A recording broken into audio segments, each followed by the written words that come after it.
अस्सलाम वालेकुम जी। आज का हमारा लेक्चर है शिफ्ट रजिस्टर्ड एप्लीकेशंस देखेंगे। इससे पहले हमने शिफ्ट रजिस्टर्ड को समझा, उसकी वर्किंग देखी, उसकी टाइप्स देखी, चार तरह की उसकी मुख्तलिफ कॉन्फ़िगरेशंस देखी। तो आज हम देखने वाले हैं उसकी एप्लीकेशन। तो एप्लीकेशन में है टाइम डिले, फिर serial data to parallel data conversion देखेंगे कहाँ इस्तेमाल होती है, मकसद क्या है। शिफ्ट रजिस्टर्ड काउंटर्स के तौर पे भी इस्तेमाल होते हैं, तो ये किस किस्म के काउंटर हैं वो भी देखेंगे। तो शुरू करते हैं। शिफ्ट रजिस्टर्ड एप्लीकेशन, आप समझें कि शिफ्ट रजिस्टर्ड आपके लॉजिकल सिस्टम में हर यानी जगह आपको ये मिलेंगे। तो आप कह सकते हैं कि बहुत सारी एप्लीकेशन में ये इस्तेमाल होते हैं।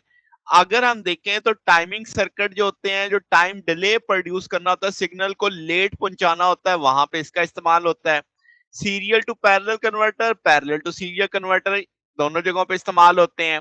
शिफ्ट रजिस्टर्ड काउंटर्स के तौर पे इस्तेमाल होते हैं, सीक्वेंस जनरेटर के तौर पे पैदा होते हैं। अब बारी बारी देखते हैं इनको। तो सबसे पहले आप देखते हैं timing circuit to produce time delay. अब आपके पास सीरियल इन सीरियल आउट जो शिफ्ट रजिस्टर्ड है वो इस मकसद के लिए इस्तेमाल किए जाते हैं।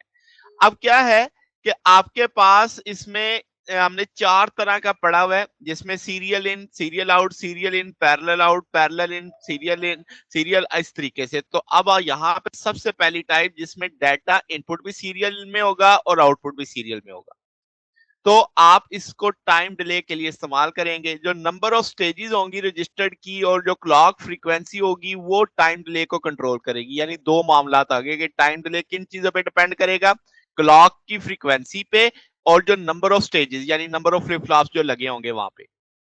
जितने फ्लिप फ्लॉप्स की तादाद होती है वो उसकी स्टेज कहलाती है।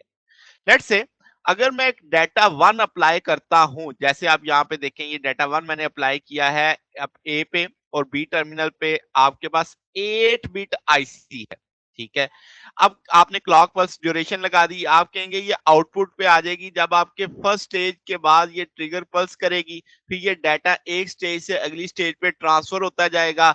हर पॉजिटिव एक्ट ट्रिगरिंग के साथ ये आगे शिफ्ट होता चला जाएगा। तो फिर क्या होगा, आउटपुट तक कब होगा? अगर मैं कहूं कि जो 8th क्लॉक पल्स जब आएगी तो तब डाटा आउटपुट पे जाएगा।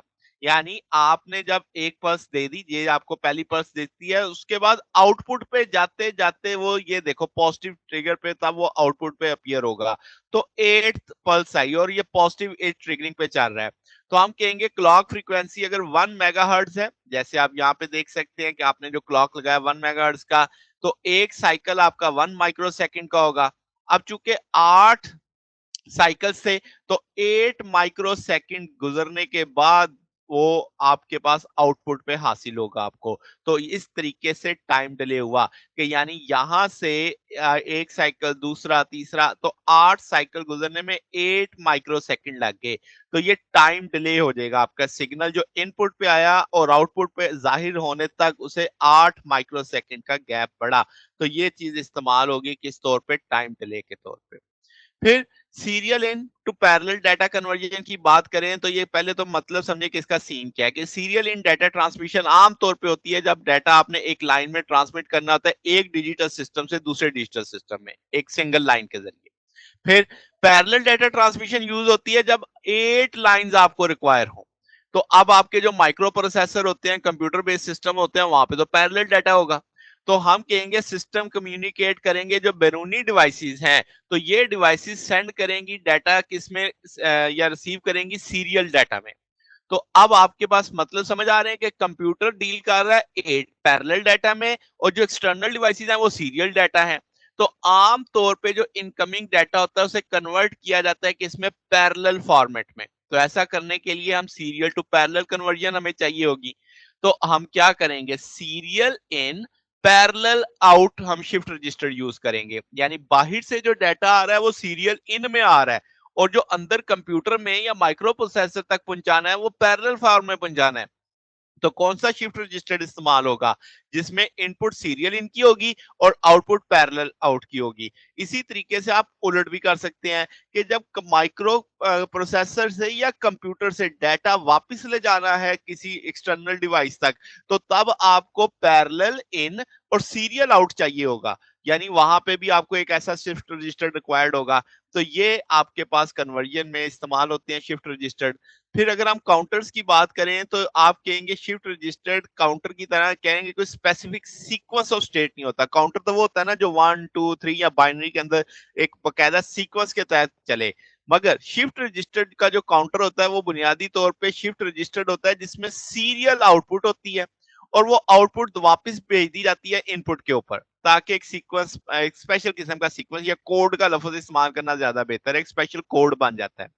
तो ये जो रिजल्टिंग सर्किट होते हैं इन्हें हम शिफ्ट रजिस्टर्ड काउंटर कहते हैं और आपके पास वो एक यानी मखसूस किस्म का कोड दिखा रहे होते हैं। तो हम कह सकते हैं कि जो शिफ्ट रजिस्टर को हम अरेंज कर सकते हैं मुख्तलिफ तरह से ताकि मुख्तलिफ तरह के काउंटर बना सकें। जो फीडबैक है उसमें शिफ्ट रजिस्टर में यानी आउटपुट से हमने वापस इनपुट पे लाना होता है। तो वो फीडबैक जो का जो तरीकाकार है कि जो आपकी आउटपुट है लास्ट फ्लिप फ्लॉप की वो वापस आती है फर्स्ट फ्लिप फ्लॉप के ऊपर। तो इस तरह की जो टाइप फीडबैक कनेक्शन का जो टाइप होगी उस तरीके से हम क्लासिफाई करेंगे रिंग काउंटर पे। यानी अगर आप क्यू इनपुट को वापस लाते हो पहले पे तो वो रिंग काउंटर है, अगर आप क्यू बार वाले को वापस लेके आओगे तो वो ट्विस्ट रिंग या जॉनसन काउंटर या शिफ्ट काउंटर कहलाएगा। तो ये हमारे पास एप्लीकेशन थी। अब कल के लेक्चर में हम इनको अलग-अलग करके समझेंगे, रिंग काउंटर कैसे वर्किंग करता है, फिर अगले लेक्चर में हम देखेंगे जॉनसन काउंटर कैसे वर्किंग करता है। तो आज के लेक्चर के लिए इतना ही। अगर आपको इसमें कोई बात पूछनी हो, डाउट हो तो नीचे कमेंट्स में पूछ सकते हैं। वीडियो अच्छी लगी हो तो वीडियो को लाइक कीजिएगा, दोस्तों के साथ शेयर कीजिएगा, चैनल को सब्सक्राइब कर दीजिएगा। अब तक के लिए इतना ही, बाकी इंशाल्लाह फिर नेक्स्ट देखेंगे। ओके, अल्लाह हाफ़िज़।